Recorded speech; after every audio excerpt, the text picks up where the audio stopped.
Michel, j'ai une question d'une habitante, Marie, du pays de Gex, à Prefsaint.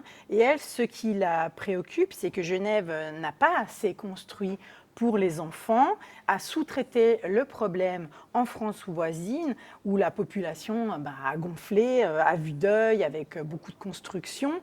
Or, elle se demande, Marie, si Genève ne devrait pas peut-être assumer un peu plus ses responsabilités envers ses voisins. Alors clairement, je crois que c'est une vision, là encore, du Grand Genève.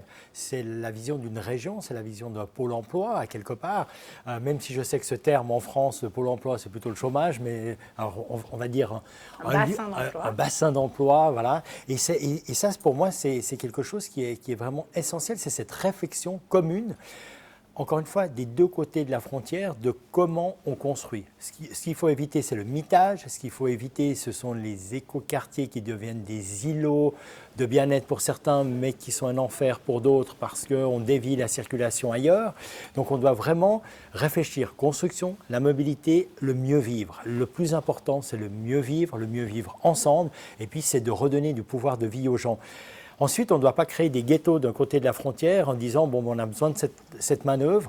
Et la manœuvre, ça, c'est une des grandes discussions parce qu'on est dans une période de crise. Et dans les périodes de crise, bien évidemment, le réflexe, c'est de se tourner vers les siens, être plutôt endogène que exogène. Je comprends cette réflexion, je comprends la réflexion qui est liée à l'impôt, qui est liée à la vie, où est-ce qu'on a vécu. Mais je crois qu'on doit avoir réellement cette réflexion du Grand Genève parce que si je prends l'exemple des hôpitaux universitaires de Genève, eh bien, voilà, il n'y a pas de frontières. Il y a des femmes et des hommes qui viennent travailler, qui ont fait un travail gigantesque, extraordinaire et un immense bravo en 2020 et encore en 2021. On a l'impression que l'agenda 2020 et 2021, c'est un seul agenda.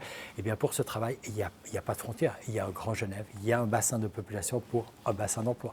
Michel, vous êtes résolument ouvert sur la France. Je suis de toute façon ouvert sur le monde, ouvert sur l'Europe. Il ne faut pas oublier que Genève, c'est un franc sur deux, est fait avec l'Europe. Donc le partenaire est là. Et puis, voilà, si on dit aux Genevois, vous devez rester sur Genève, je crois qu'on est loin des murailles qui sont autour de la vieille ville. Je crois qu'on est ouvert, même si un jour on a renvoyé les Savoyards. Je crois qu'on est ouvert. J'ai des origines avec mon grand-père qui était savoyard et puis une grand-mère qui était de Turin. Donc automatiquement, je suis ouvert. Et puis mes deux autres grands-parents étaient comme on dit, des confédérés de Fribourg et d'Argovie. Donc voilà, je suis un pur produit genevois, on va dire, de deuxième génération. Donc l'ouverture, je connais. Et puis voilà, c'est fondamental. Hein. Si on rencontre quelqu'un dans sa vie, on fait abstraction de la frontière. Donc pourquoi pas voilà, avoir une vraie ouverture par rapport à cela. Et puis on a aussi cette question des internationaux.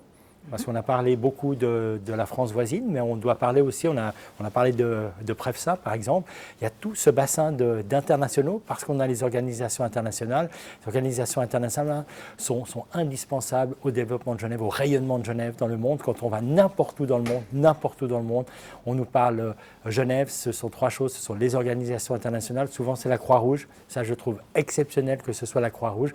Bien sûr, allez, les montres, et puis comme j'aime le chocolat, je vais dire le chocolat, malheureusement les Belges vont moins m'aimer, peut-être les Français, mais je vais dire la Suisse, ce sont aussi les chocolats.